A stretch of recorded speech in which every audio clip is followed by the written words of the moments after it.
side, please.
Welcome, family and friends of Nancy and Paul, on this beautiful autumn afternoon.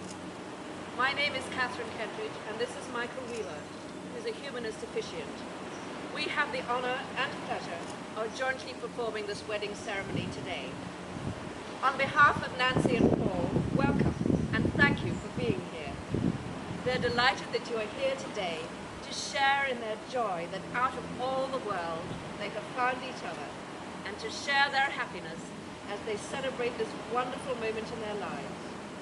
Your presence supports and bears witness to the love they have discovered in each other and to their decision to commit themselves to each other for the rest of their lives.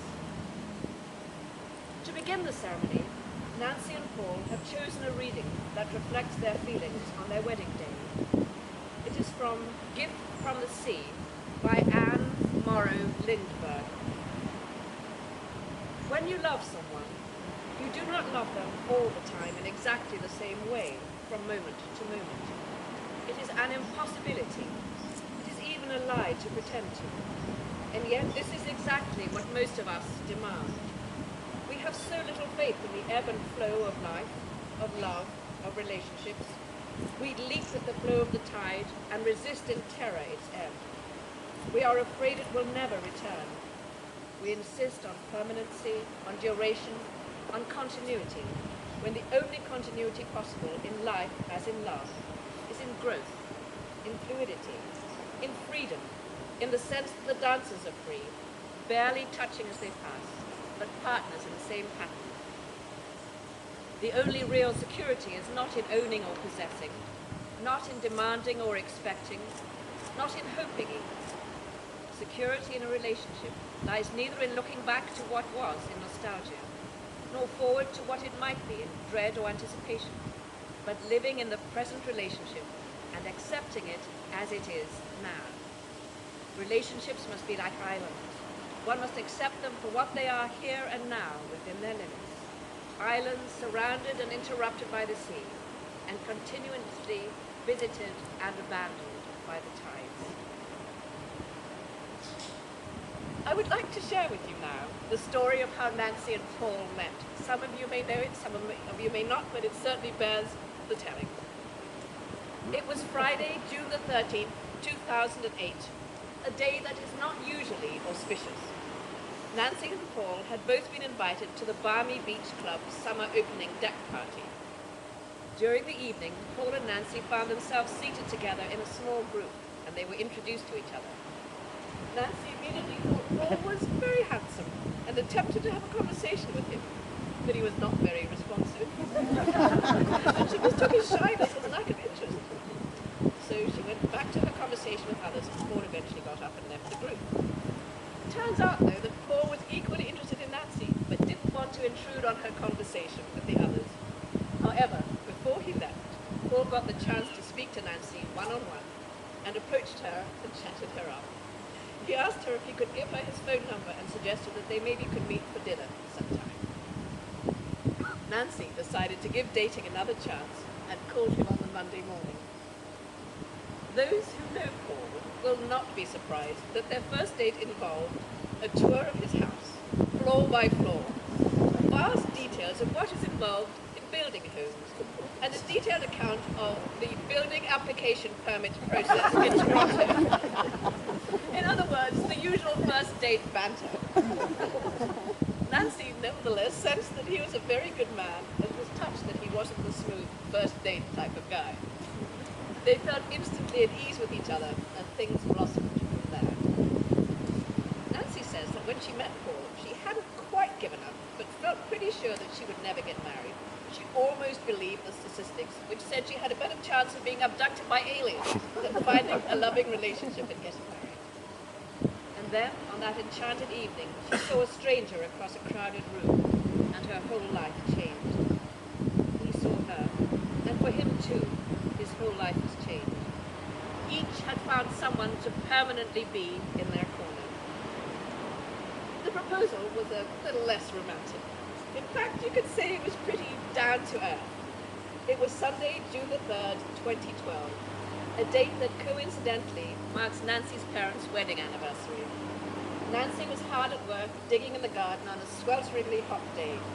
She was pulling plants out by the roots and having them snap and spray dirt, even a worm or two in her face. When she went into the kitchen to get a glass of water, she and Paul started to talk about marriage, something they'd discussed before. Nancy knew she would want to get married eventually, but was in no rush. Suddenly he turned to her and said, "Let's do it then. Let's get married now." I don't think he felt easily. Nancy was totally surprised. So there they were, him in his work clothes, she in her gardening clothes, grubby, muddy, dirty and exhausted from the heat, both feeling really excited about the future. They did a quick clean-up and went for brunch at the brickworks and walked around discussing their plans. And of course, the natural consequence of an engagement is a wedding day. And that brings us here, now, to today. As part of this joyful day, Nancy is seeing her dream come true. Her father walking her down the aisle and giving her away. Now I'm going to put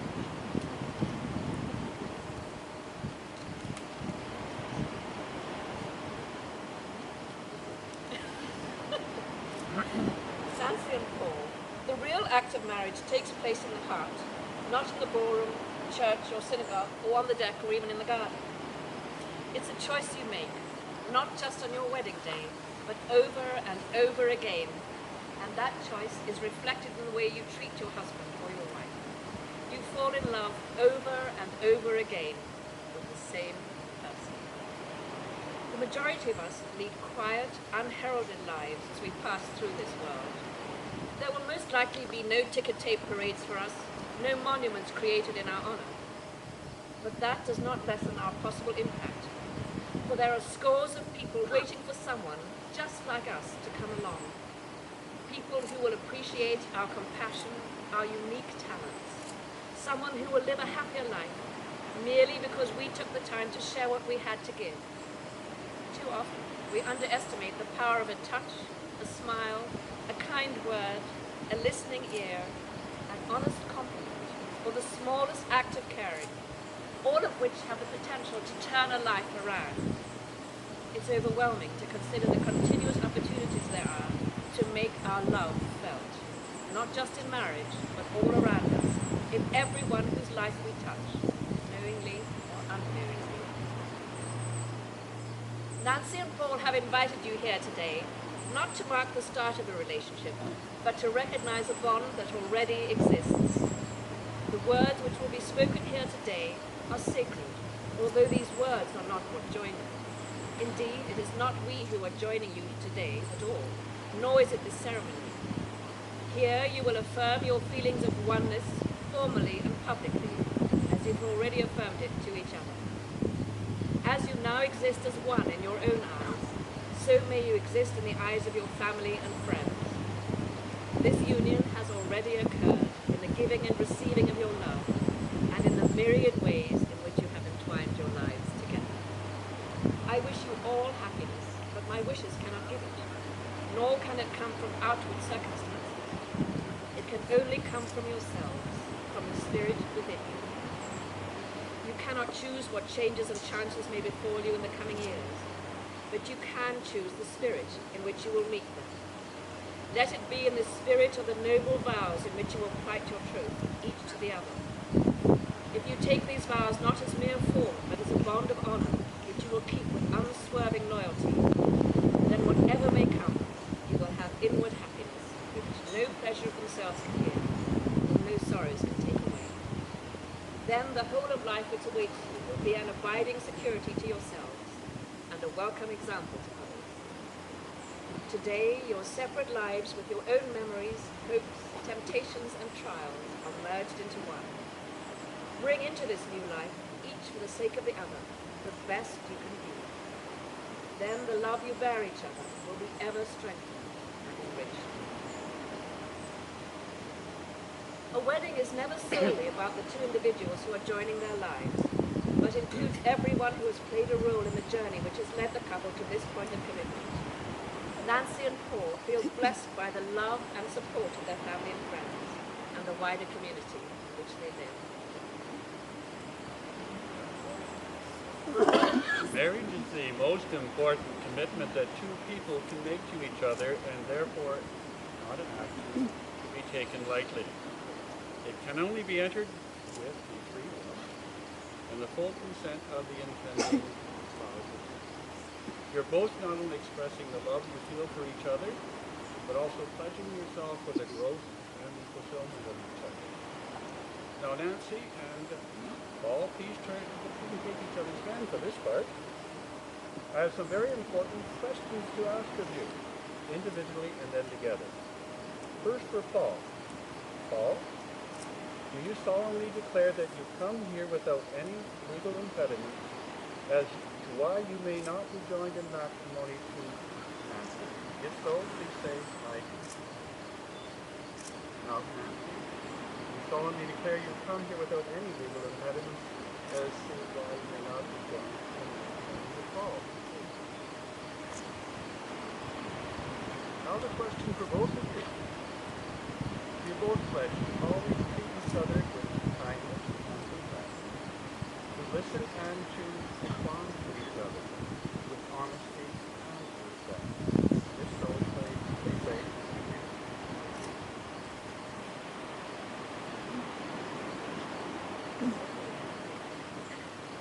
Now I have a question, say we're at the time of questions, for the family and friends of Nancy and Paul.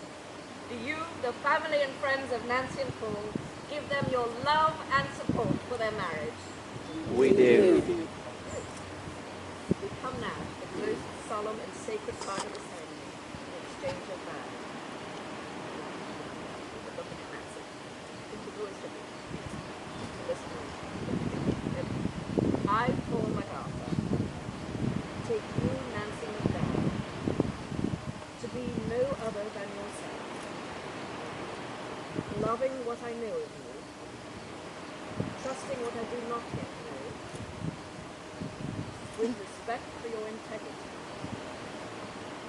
and faith in your abiding love for me through all our years, in times of joy and in times of trial, in times of happiness and in times of sorrow, and in all that life may bring us.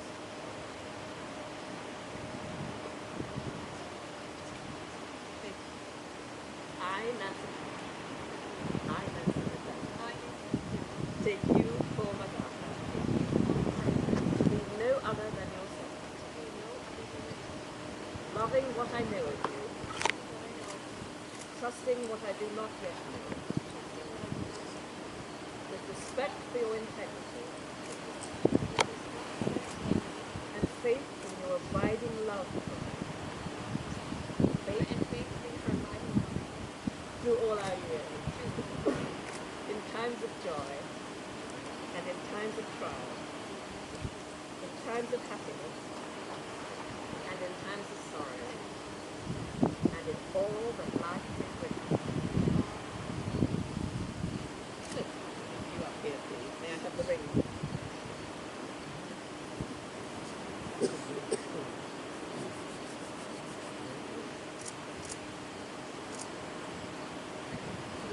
Sit down. Get comfortable again. We'll wait for you first.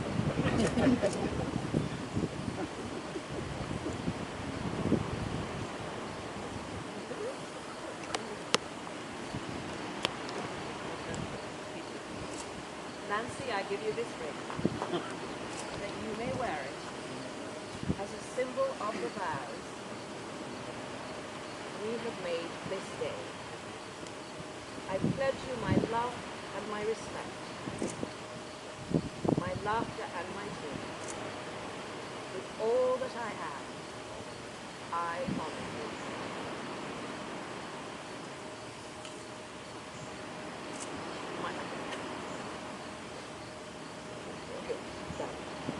Now may you live in love all your days, and may the joy you feel today be with you always. Nancy and Paul, we've heard your promises to share your lives in marriage. We recognize the covenant of marriage that you made in front of all the witnesses here.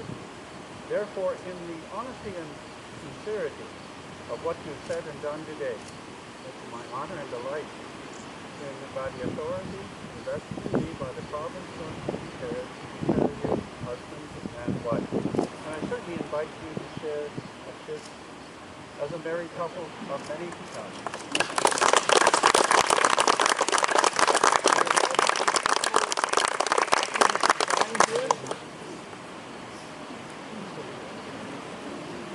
Gentlemen,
Nancy and Paul as they begin this new stage of their lives together.